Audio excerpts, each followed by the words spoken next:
So you sat down about 2 hours ago and started working on music, and now you have a 2-bar loop that is the most perfect, immaculate 2-bar loop you've ever come up with in your life. You have no idea what to do with it. Sound familiar? Of course it does. Hello humans and fellow aliens, I'm Sapadia, and today we're going to be talking about this book, 74 Creative Strategies for Electronic Music Producers. You can find this book on Ableton's website. They also have a free PDF. This book is split into 3 sections, one for problems of starting a track, one for problems of progressing a track, and one for problems of finishing a track. Today we're going to talk about one of those pages. Next week we'll talk about one of the other pages. This page that we're talking about is creating variation 1, mutation of clones, and it is specifically designed to solve the problem of loop syndrome. So let's talk about it. Creating variations using the mutation of clones. The problem that this is supposed to solve, as I said earlier, is you are stuck in a loop. This has happened to me a bunch before, and this is extremely helpful for breaking out of this loop syndrome. I created a quick loop here, but normally, it'd be all the way down here. I'd have worked on it down this way. So I'd have like this really complete loop that I had no idea what to expand it into. And so this strategy is the mutation of clones. So what you do is you take the original loop and you duplicate it a couple of times. We're going to duplicate it. I have a 2-bar loop. We'll duplicate it into 16 bars. We'll leave this loop untouched. This is the original loop. This is what it sounds like.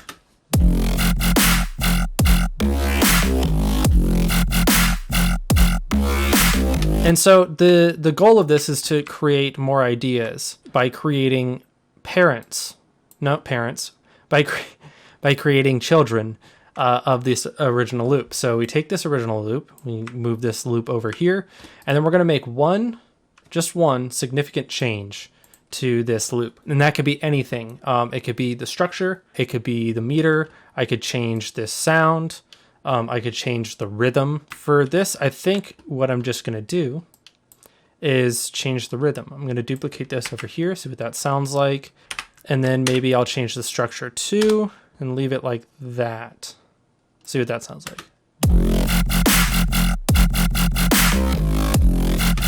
Or maybe like this.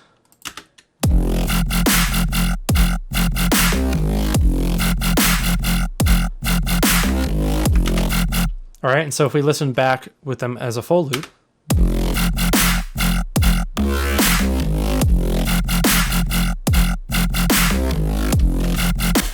right, okay, so there's one variation of that. And then we can move over to this next one. And let's see, I changed the rhythm last time. I could do that again. So let's try that, actually. Let's change the rhythm of this, make this a significant change. We're gonna do like a weird, move this over here. And then maybe move this right here. Put this right here. Or undo that, copy it, put it right there.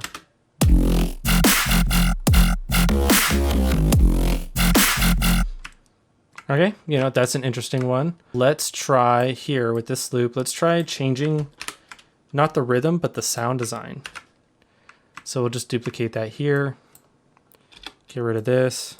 So this is changing the timbre of this instrument here. And that'll be our significant change. And this one I do all the time when I'm starting new sections of songs, new sections of drops. You don't even really have to change much. Maybe let's change this to FM.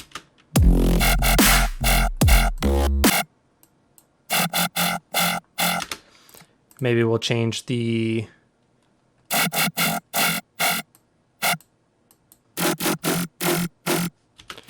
yeah, something like that, sturdy.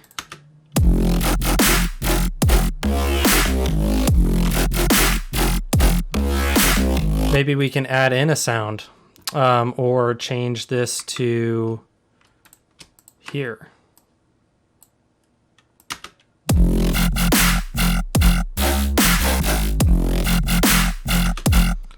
Right, and so then we can just move this. And let's just move this down here too.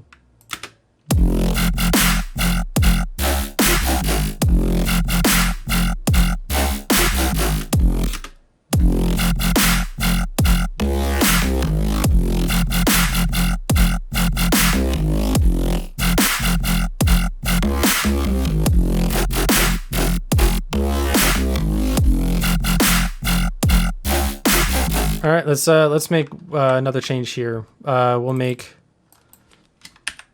a change to this melody. You know, that's a new change that we can do.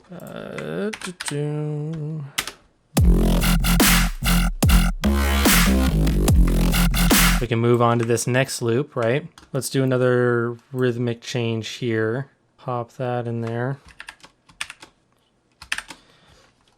And let's just make it like an entirely new rhythm. One of these like repeating ones, like that.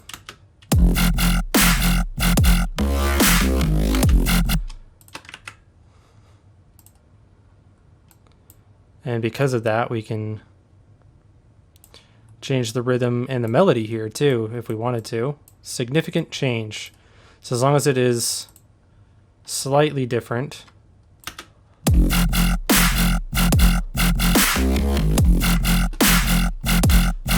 All right, interesting new rhythm. Let's change the timbre of the sound again. Actually, hold up. Let's change the timbre of this sound. All right, so everything is the same except for this sound's timbre. So maybe we'll move this a little bit lower. We'll put the flanger. We'll change that a little bit of the flanger, and then we'll change these shapes. Creeper. Okay, well, I absolutely hated that, but let's.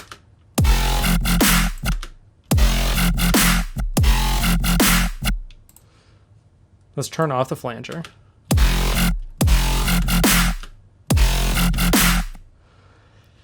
Let's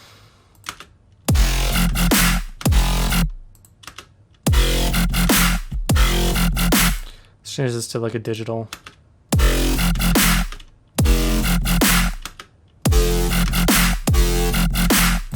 Or like this.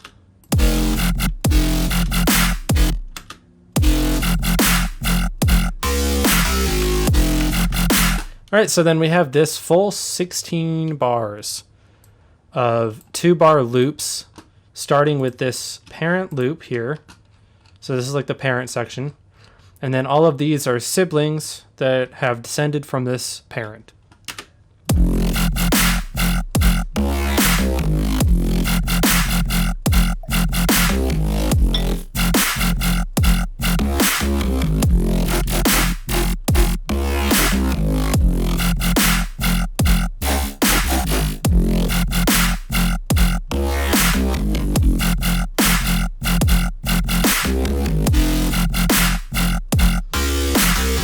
And I don't have to stick with these either, but this is just a way that I can expand ideas. I can go back, I can add more significant changes to each one of these, and I can also rearrange them. So like for one, I would say like in an arrangement way, obviously like this is the start, this is where I began, but I feel like that's a natural progression from that.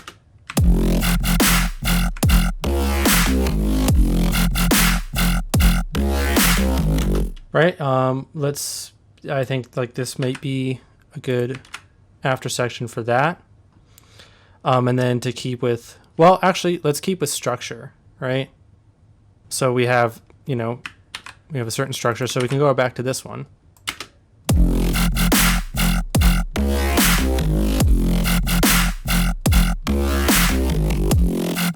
I totally did not copy the subs over from that one.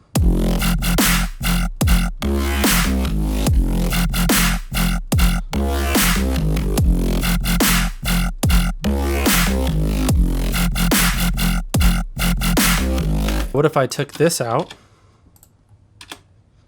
and we just put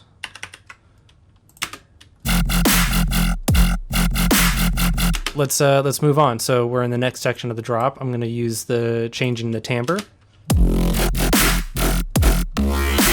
But maybe here. Now that I'm here, we can do what I normally do when I've got it this far, which is I'm going to duplicate that over.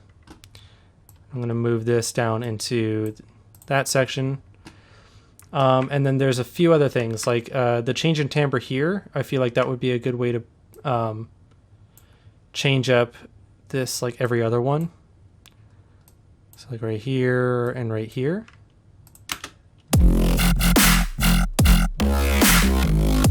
Well, obviously I don't like that sound. Well, that's not obvious, but I don't like that sound, so I'm just going to undo that. But that might be something that I would do. But let's hear this transition.